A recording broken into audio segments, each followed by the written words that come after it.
Assalamualaikum warahmatullahi wabarakatuh. Selamat pagi dan salam sejahtera untuk kita semua. Baiklah, pada video kali ini saya akan menjawab pertanyaan-pertanyaan dalam mata kuliah Sistem Informasi Akuntansi yang pada video ini khususnya dalam materi pengauditan sistem informasi berbasis komputer. Baik, sebelumnya perkenalkan dulu, nama saya Zulfa Fajriani, NIM 19053101, dari Prodi Pendidikan Ekonomi, Konsentrasi Akuntansi, Fakultas Ekonomi Universitas Negeri Padang. Baik, kita langsung kepada pertanyaan yang pertama, yaitu pertanyaan diskusi 11.1 pada buku Oromne halaman 401. Pertanyaan seperti ini. Pengauditan sebuah sistem informasi akuntansi secara efektif mensyaratkan seorang auditor memiliki beberapa pengetahuan tentang komputer dan aplikasi-aplikasi akuntansinya. Meski demikian, persyaratan tersebut tidak memungkinkan setiap auditor untuk menjadi pakar komputer. Diskusikan tingkatan mana yang seharusnya dimiliki auditor terkait keahlian komputer untuk menjadi auditor yang efektif. Baik, jawaban saya, keahlian komputer harus tersedia dalam kelompok auditor organisasi. Keahlian tersebut harus meliputi yang pertama, pemahaman terperinci tentang kebijakan dan prosedur kontrol yang sesuai dalam sistem komputer. Yang kedua, pengetahuan luas tentang perangkat keras komputer, perangkat lunak, komunikasi data, dan aplikasi akuntansi. Dan yang ketiga, kemampuan membaca dan memahami dokumentasi sistem. Yang keempat, pengalaman dalam merencanakan audit komputer dan dalam menggunakan alat, dan yang terakhir teknik audit berbantuan komputer modern atau CAATT. Lalu berapa tingkat minimum keahlian komputer yang sesuai untuk dimiliki semua auditor? Yang pertama itu ada kemampuan untuk memeriksa semua elemen AIS yang terkomputerisasi. Yang kedua, kemampuan untuk menggunakan komputer sebagai alat untuk mencapai tujuan audit ini. Yang ketiga, memahami tentang perangkat keras komputer, perangkat lunak, aplikasi, akuntansi, dan kontrol. Lalu selanjutnya kita masuk kepada pertanyaan nomor 2, itu pertanyaan diskusi 11.2 buku Romne halaman 401. Pertanyaannya seperti ini. Haruskah para auditor internal menjadi anggota tim pengembang sistem yang mendesain dan mengimplementasikan sistem informasi akuntansi? Mengapa? Nah, jawaban saya, jika keterlibatan auditor terlalu besar, maka independensi dapat terganggu sehubung dengan tinjauan dan evaluasi sistem selanjutnya. Dengan demikian, auditor tidak boleh menjadi anggota tim pengembang sistem. Tidak boleh ya, atau terlibat langsung dalam merencanakan dan menerapkan sistem baru. Ada bentuk keterlibatan auditor tidak langsung yang sesuai. Auditor bisa yang pertama, merekomendasikan serangkaian pedoman kontrol dan audit yang harus dipenuhi oleh semua sistem baru.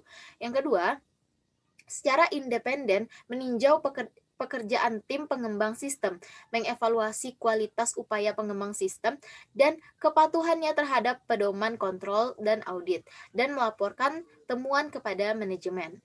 Dalam kedua kasus, auditor bekerja melalui manajemen daripada dengan tim pengembang sistem. Jadi di sini auditor ini tidak boleh menjadi anggota tim pengembang sistem secara langsung, karena itu akan menyebabkan terganggunya hubungan tinjauan dan evaluasi sistem selanjutnya.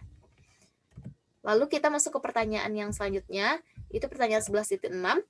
Jelaskan 4 langkah dalam pendekatan audit berbasis risiko dan diskusikan bagaimana langkah-langkah tersebut berlaku pada seluruh keamanan sebuah perusahaan. Jawabannya, pendekatan audit berbasis risiko menyediakan kerangka kerja untuk melakukan audit sistem informasi. Ini terdiri dari 4 langkah berikut. Yang pertama, tentukan ancaman. Penipuan atau kesalahan, itu termasuk ancaman, yang dihadapi perusahaan. Ini adalah daftar penyalahgunaan dan kerusakan yang tidak disengaja atau disengaja di mana sistem diekspos. Yang kedua, identifikasi prosedur kontrol yang mencegah, mendeteksi, atau memperbaiki ancaman. Ini semua adalah kontrol yang telah dilakukan manajemen dan auditor harus meninjau dan menguji untuk meminimalkan ancaman. Yang ketiga, mengevaluasi prosedur kontrol. Kontrol dievaluasi dua cara. Pertama, tinjauan sistem menentukan apakah prosedur kontrol benar-benar ada. Kedua, tes kontrol dilakukan untuk menentukan apakah kontrol yang ada berfungsi sebagaimana dimaksud. Lalu yang keempat, mengevaluasi kelemahan kontrol untuk menentukan pengaruhnya terhadap sifat, waktu, atau luas prosedur audit. Jika auditor menentukan bahwa risiko pengendalian terlalu tinggi karena sistem kontrol tidak memadai, auditor mungkin harus mengumpulkan lebih banyak bukti yang lebih baik atau bukti yang lebih tepat waktu. Kelemahan kontrol di suatu area mungkin dapat diterima jika ada kontrol kompensasi di area lain. Pendekatan berbasis risiko memberikan auditor pemahaman yang lebih jelas tentang keamanan keseluruhan perusahaan, termasuk penipuan dan kesalahan yang dapat terjadi di perusahaan. Ini juga membantu mereka memahami risiko dan paparan terkait. Selain itu, ini membantu mereka merencanakan cara menguji dan mengevaluasi kontrol internal, serta bagaimana merencanakan prosedur audit selanjutnya. Hasilnya adalah dasar yang kuat untuk mengembangkan rekomendasi kepada manajemen tentang bagaimana sistem kontrol IEC harus ditingkatkan. Lalu pertanyaan selanjutnya, permasalahan 11.1 halaman 402. Anda adalah sebuah direktur pengauditan internal sebuah universitas. Baru-baru ini Anda bertemu dengan Isa Arnita, manajer pengolah data administratif, dan menjelaskan keinginan untuk menerapkan sebuah hubungan yang lebih efektif antara dua departemen. Isa menginginkan bantuan Anda dengan sebuah sistem utang terkomputerisasi yang saat ini sedang dalam pengembangan. Ia merekomendasikan bahwa departemen Anda mengasumsikan pertanggungjawaban lini untuk mengaudit faktur pemasok sebelum pembayaran. Ia juga ingin mengauditan internal, membuat saran selama pengembangan sistem, membantu pemasangannya, dan menyetujui sistem lengkap setelah melakukan pemeriksaan akhir. Nah, diminta yang pertama, rekomendasikan agar departemen Anda bertanggung jawab untuk para audit atas faktur pemasok. Yang kedua, permintaan agar Anda membuat saran selama pengembangan sistem. Yang ketiga, permintaan agar Anda membantu dalam pemasangan sistem dan menyetujuinya setelah melakukan pemeriksaan akhir. Jawaban saya yang pertama itu, dalam merekomendasikan agar departemen Anda bertanggung jawab untuk para audit internal seharusnya tidak bertanggung jawab atas audit awal pencarian. Objektivitas sangat penting untuk fungsi audit dan auditor internal harus independen dari aktivitas yang harus mereka review. Mereka tidak boleh menyiapkan catatan atau terlibat dalam aktivitas apapun yang dapat membahayakan objektivitas dan independensi mereka. Lebih lanjut, karena audit internal adalah fungsi staf, keterlibatan dalam fungsi lini seperti ini tidak akan sejalan dengan peran yang tepat dari auditor internal.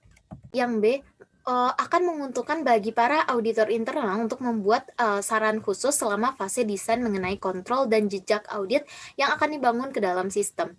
Audit internal harus membangun antarmuka yang sesuai dengan departemen pemrosesan.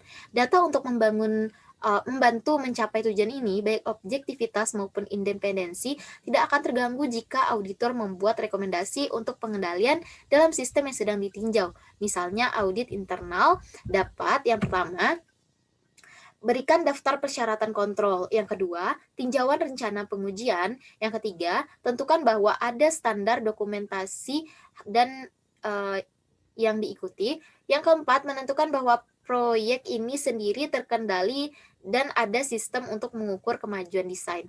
Namun audit internal harus menahan diri dari partisipasi aktual dalam desain sistem. Lalu yang C, audit harus tetap independen dari sistem apapun yang kemudian akan mereka audit. Oleh karena itu, auditor harus menahan diri untuk tidak memberikan persetujuan keseluruhan terhadap sistem dalam tinjauan akhir. Auditor dapat membantu dalam pemasangan atau konversi sistem dengan terus menawarkan saran untuk pengendalian, terutama selama periode implementasi. Dalam situasi ini, auditor dapat meninjau segmen yang hilang, hasil pengujian, dan kecukupan dokumentasi program dan prosedur untuk menentukan kesiapan sistem untuk instalasi atau konversi. Setelah pemasangan atau konversi, auditor dapat berpartisipasi dalam audit pasca pemasangan, baik sendiri ataupun sebagai bagian dari tim. Baik, selanjutnya itu ada soal yang selanjutnya soal 11.2 itu halaman 402. Soalnya seperti ini. Sebagai seorang auditor internal bagi Quick Manufacturing Company, Anda berpartisipasi dalam audit sistem informasi akuntansi perusahaan. Anda telah memeriksa pengendalian internal atas sistem komputer yang memproses sebagian besar aplikasi akuntansinya. Anda juga telah mempelajari dokumentasi sistem yang luas milik perusahaan serta mewawancarai manajer sistem informasi, pengawas operasi, dan pegawai lainnya untuk melengkapi kuesioner pengendalian internal komputer terstandarisasi milik Anda. Kemudian Anda melaporkan ke pengawas Anda bahwa perusahaan telah mendesain sebuah set pengendalian internal menyeluruh yang sukses ke dalam sistem komputernya. Ia berterima kasih atas upaya Anda dan meminta sebuah laporan ringkas atas temuan-temuan yang Anda dapat sebagai input dalam laporan keseluruhan akhir dan pengendalian internal akuntansi. Nah, yang diminta yang pertama, apakah Anda melupakan sebuah rangkaian audit yang penting? Jelaskan dan tuliskan 5 contoh prosedur audit spesifik yang dapat Anda rekomendasikan sebelum mencapai sebuah kesimpulan. Nah, jawaban saya, salah satu langkah audit yang terlupakan adalah informasi dari luar, karena audit harus mendapatkan bukti yang tepat dan cukup sehingga risiko kesalahan penyajian material dapat diminimumkan. Hal ini dapat dicapai dengan bukti-bukti yang terkait dengan yang pertama, pengetahuan tentang klien, yang kedua informasi dari luar perusahaan, yang ketiga sistem informasi akuntansi, yang keempat kualitas pengendalian internal. Nah, sekian dari saya atas jawaban-jawaban pada materi sistem informasi akuntansi pada kali ini. Mohon maaf jika ada salah dan terima kasih. Assalamualaikum warahmatullahi wabarakatuh.